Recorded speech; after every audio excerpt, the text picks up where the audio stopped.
Så kom vi sgu til Island, til Reykjavik. Det har været en mega stressende dag. Vi lander lidt for sent, og så skulle vi fra lufthavnen ind til byen.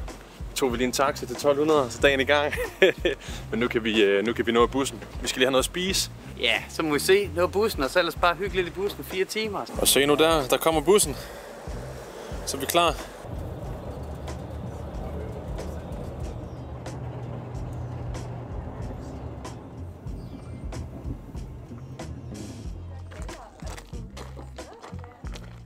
God tur med en masse humpler, 4 timer ned fra Reykjavik af, og så nu er vi endelig kommet herop, og vi glæder os bare til at komme i gang. Så prøv lige at tjekke den her udsigt.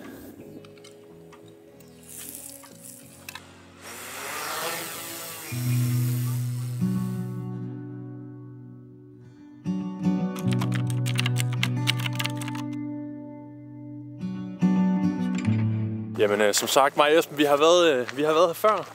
Og sidste gang vi var her, der nåede vi bare lige at køre herop. Det tager jo 4 timer at køre herop. Så nåede vi lige at komme herop, gå en rigtig lækker tur herop, kigge os lidt omkring. Og så kunne vi bare se alle de her hikere, der skulle ud og gå den her fantastiske tur.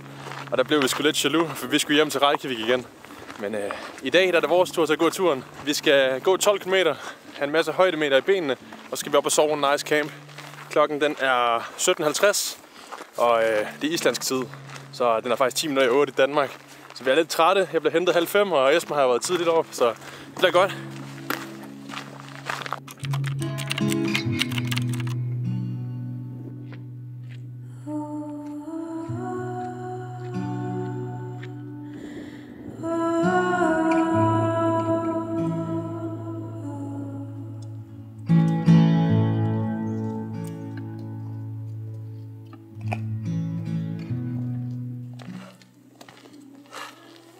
Er det godt? Fucking godt. God stigning, hva'? Kom så, bro. Ja, tak.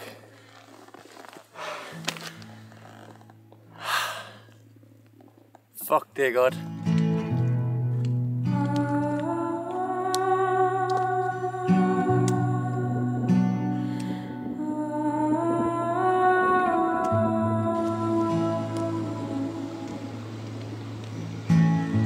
Man skal se det for at forstå det. Det er svært at forklare, hvor fucking godt det ser ud, og det er umuligt at vise på et billede. Eller er det? Watch and see.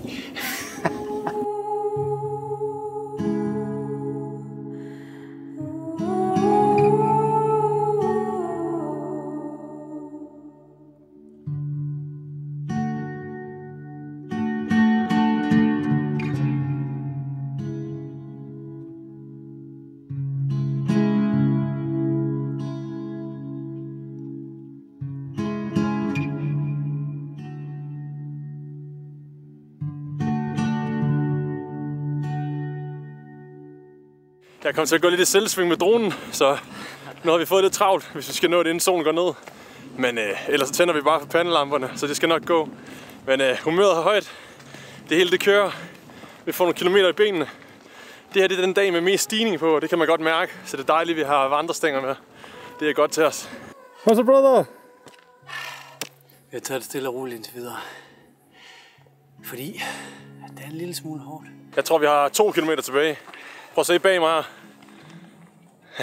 Alt der røg, der kommer op, der stinker bare prut. Der var han sgu da! Der var han sgu da! Mountain Forky! Det vi har herovre, det er simpelthen sådan en mindesten fra en ung fyr på 25 år, som der døde i en snestorm heroppe.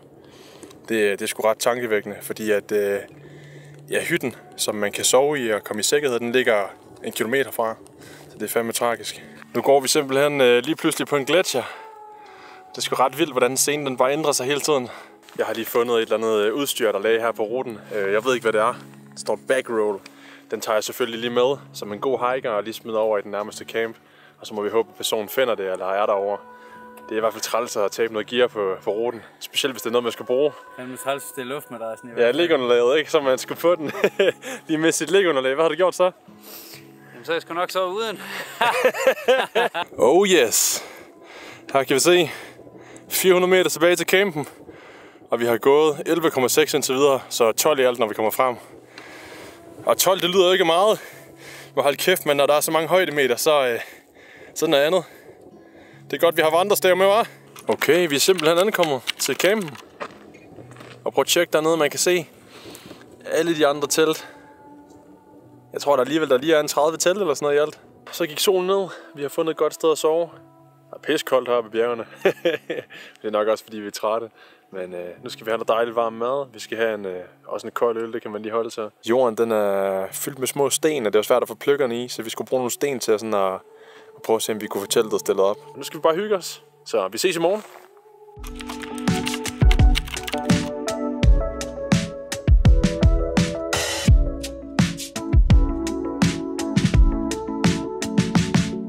Morgen. Og så godt? Det så rigtig godt. Hvad med dig? Jeg har sgu også sovet godt, det synes jeg. Der var rimelig koldt og fugtigt i går nat, så der er en del kondens på teltet.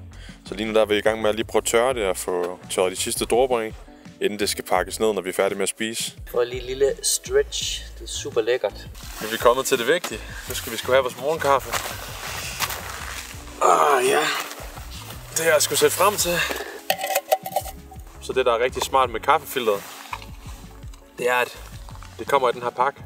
Der er sådan en plastikramme udenpå, der sådan beskytter det her meget tynde metalfilter. Og det, der er smart ved at have det her metalfilter, det er, at det kan genbruges. Så det er ikke ligesom et traditionelt kaffefilter, hvor man efterlader en masse skrald og altid skal huske kaffefilterne. Så putter man det simpelthen bare her i, og så har man faktisk et kaffefilter til at lave pur kaffe. Jeg skal have vaniljehavregrød i dag til morgenmad. Det glæder jeg mig til at smage. Fandme sulten her til morgen. Jeg kan godt mærke, at man har brugt meget energi i går.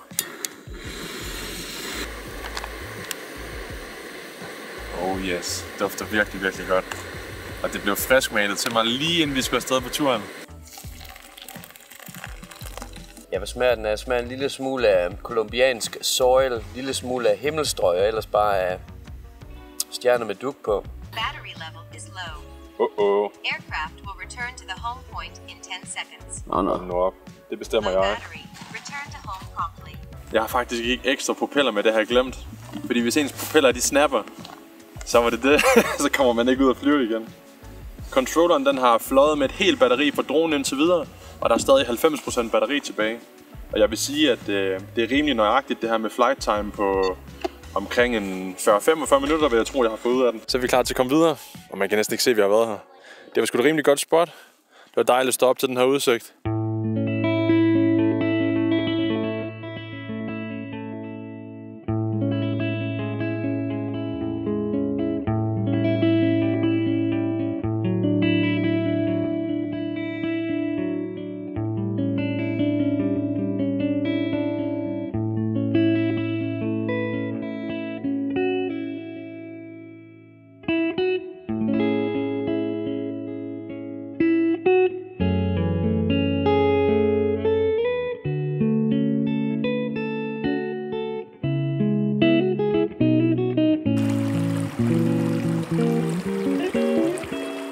Nu har vi lige slået en lille lejr her. Vi skal lige have noget frokost. Jeg skal have noget frysetørret skipperlapskov. Vi har taget en whisky med. Det føler det var meget passende til turen. Og det er en Highland Park. En single malt. 14 års. Skål, min ven. Cheers, brother.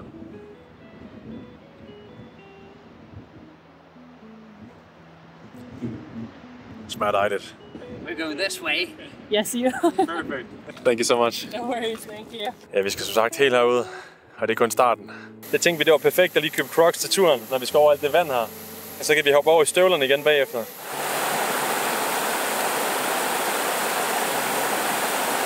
Vi er kommet til næste checkpoint. Man kan da godt mærke, det er benene. Vi har det godt. Vi har lige spottet den hytte her. Prøv at se, hvad der står. Der står bar.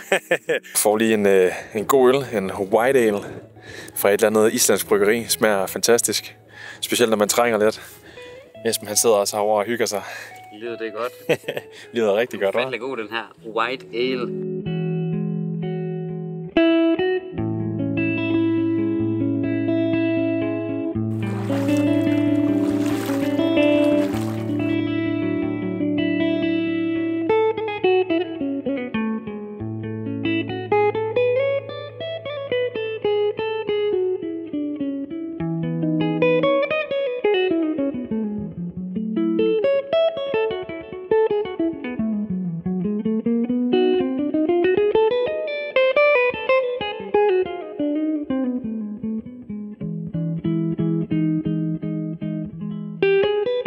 Det her, det er simpelthen et vejsystem.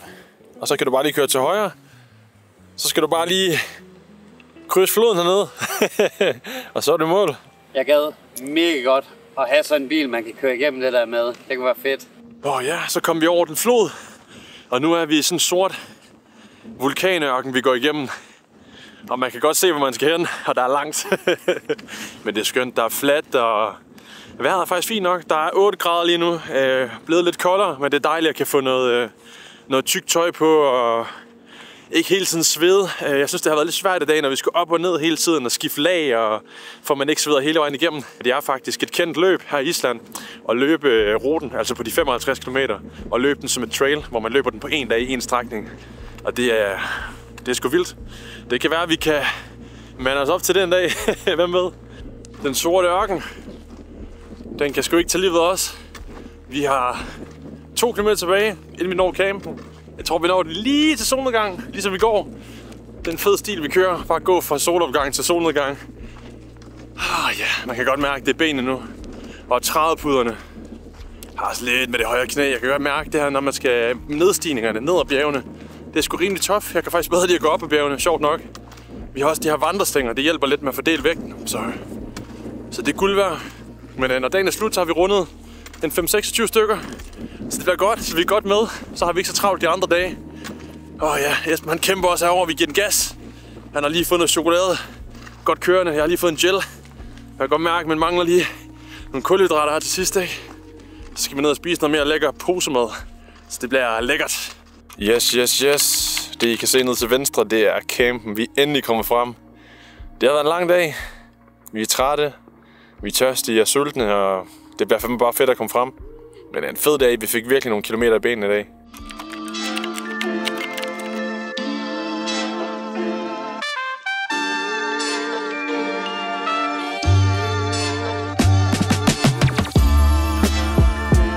Tjek lige det spot her. Det er altså ikke det værste sted at vågne. En ny dag i paradis. Vi har sovet lige her. Mig og Esben var nogle af de aller sidste, der ankom her til campen. Så alle teltpladserne var optaget, og der var ekstremt meget vind. Så vi havde meget svært ved at slå teltet op. Og det tog lidt pusten fra os. Vi kom i seng 11:30, og vi har sovet 9 timer. Friske igen. Vi skal lige have strukket ud. Vi skal have noget havregrød, god kaffe, så er vi klar igen. I dag tror jeg, vi skal gå 15 km. Og så har vi faktisk gået Laugevæggeruten. Jeg vil sige, det er sgu et 2-personers telt. Der er rigeligt med plads. Vores tasker har været nødt til at stå uden for inderteltet, men det har været rigtig fint. Esben han har sovet med sit hoved heroppe, og jeg har sovet med mit hoved herover. Og så har vi nogle små lommer her i siden til ens vigtigste ting, man skal finde om aftenen. Der kommer Esben. Esben han er meget glad, fordi Esben han har lige været i bad nemlig.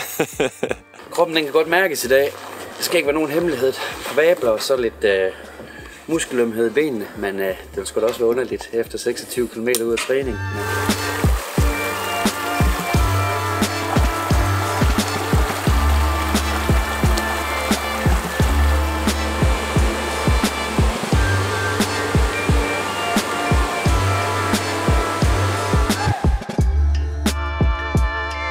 God start på ruten. Lidt mere skånefuldt terræn vi går i nu. Nu går vi lidt i noget vulkanørken igen. Med en smuk scene bag af bjerge, og det bliver man ikke træt af. Vi har gået 2 km indtil videre. 13 to go, og vi skal jo kun til Thorsmørk i dag. Så slår vi camp op, så skal vi hygge os lidt i aften. Er det ikke rigtigt? Vi skal hygge os rigtig meget. Jeg er også tiltrængt efter dagen i går. Der er ingen vind, der rører sig hernede. Vi har vel 15 grader igen i dag. Det er fantastisk. Så bliver det frokosttid, og den står på chili con carne. Det ser okay ud. Det dufter godt. Prøv at se dem her. Gravebær. En lille god dessert at få på sådan en måltid. Vi har dem også i Danmark. De gror overalt i Norden, har jeg lyst til at sige, men det er nok ikke helt løgn. Maven er fyldt. Vi er klar til at komme ud og gå igen. Det bliver godt. Det var virkelig tiltrængt med noget at spise. Der er jo kun omkring 500 kalorier i sådan en pose af det mad der, og vi ligger sgu i et kalorieunderskud, det kan vi godt mærke. Det smager kalkfrit. Det smager rent. Utrolig rent.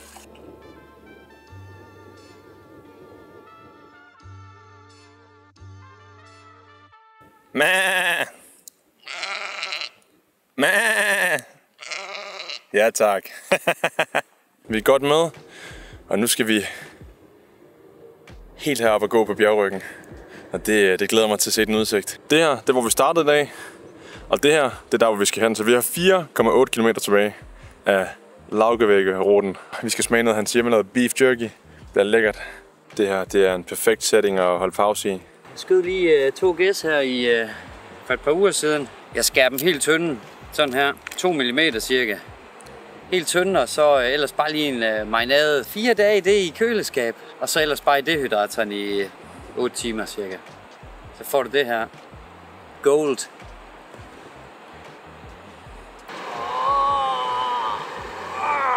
Det var ikke meget.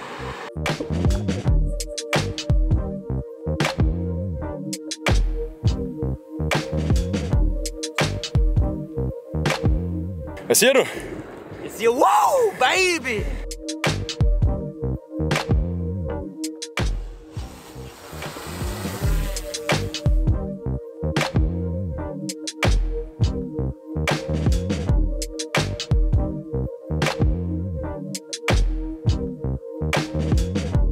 Det her, det er fandme det gode liv. Det er 3. dag med godt vejr. Hvad kan man mere bede om? Vi er på vej ned til en flod nu, og vi er lidt spændte på, om det er sådan en flod, hvor vi skal tage skoene af igen og hoppe i vores Crocs, eller om vi bare kan tage den i støvler. Vi skal i hvert fald ikke have våde støvler, det er noget, der er helt sikkert.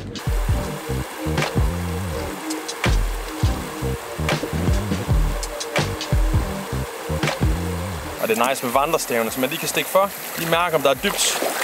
Det er der ikke.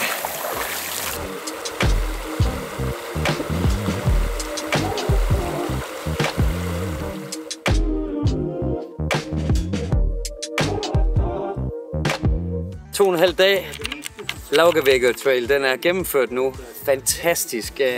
Alt er sindssygt. Jeg vil faktisk sige, alt det, der begyndte at gøre lidt ondt og sådan noget, det er over, det er gået væk. Vi er kommet til det her helt fantastiske sted nu. Stor restaurant med bar og alt muligt forskellige lækker mad. Der er en god buffet derinde med alt muligt lækkert kød. 1 øl, 2, måske mange flere. Det bliver også mega nice. Vi klapper lige et telt op herover, og så sover den ud.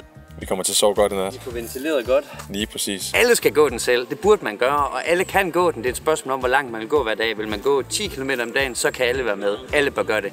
Vanvittig oplevelse. Jeg tror, vi skal ind og have en øl nu. Tror du ikke det? En? Mener du det? Let's go! Det skal være stor, så. Let's go, bro!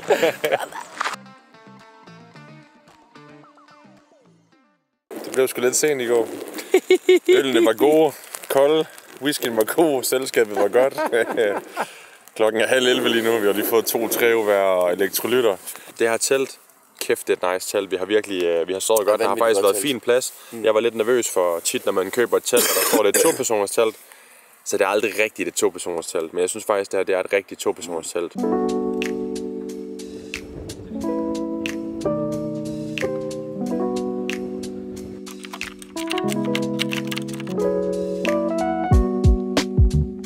Vi har lige forladt hotellet i Selfoss. Det var nice at sove i en dejlig blød seng, få et dejligt varmt bad, få noget deo på, noget nyt tøj. Det var sindssygt. Nu er vi på vej over broen i Selfoss, den kendte bro. Vi skal til over til vores gode kammerat Thor det. Hvis vejret det holder stik, så har vi lejet en bil, og så skal vi til Snæfellsnes de sidste dage. Snæfellsnes er sådan en nationalpark, der ligger lidt nord for Reykjavik. Og det glæder mig til at se. Det skulle være et rigtig smukt sted. Ja, Jesper, han er tørret helt ud. Helt tørret ud. Så vi skal hen og have fat i noget, ansigtscreme. Der har vi ham altså. Den smukke unge mand, Tordur. Han er i gang med at fiske. Nu må vi se, om han har fanget noget i dag.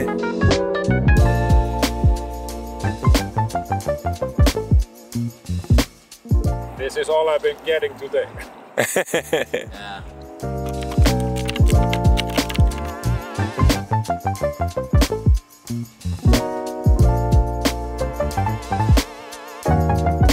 Så er vi kommet til Snæfellsnes. Vi har sovet her bag mig i det her guesthouse. Det er faktisk ret godt. Billig overnatning, 800 kroner. Der var 4 senge der, ret stort rum. Vi lavede bare sådan nogle film i går, lige kom til kræfterne. Altså i dag der skal vi opleve Snæfellsnes, som der er den her halvø. Der er mange fede ting at se her. Mange forskellige klippeformationer og det kendte bjerg her bag os. Kirkefjell. Der er ikke en vind, der rører sig, og det har vi ikke oplevet før nogensinde heroppe. Så det er gode tegn på at få en dejlig, stille og rolig dag.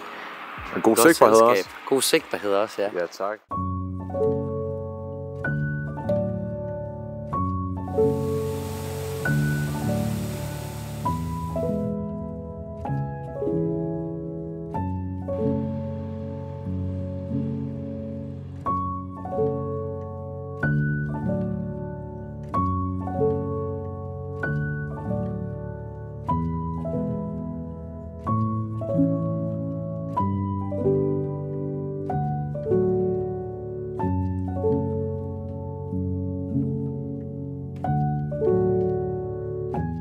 Alting har sin ende, og turen er ved at være slut.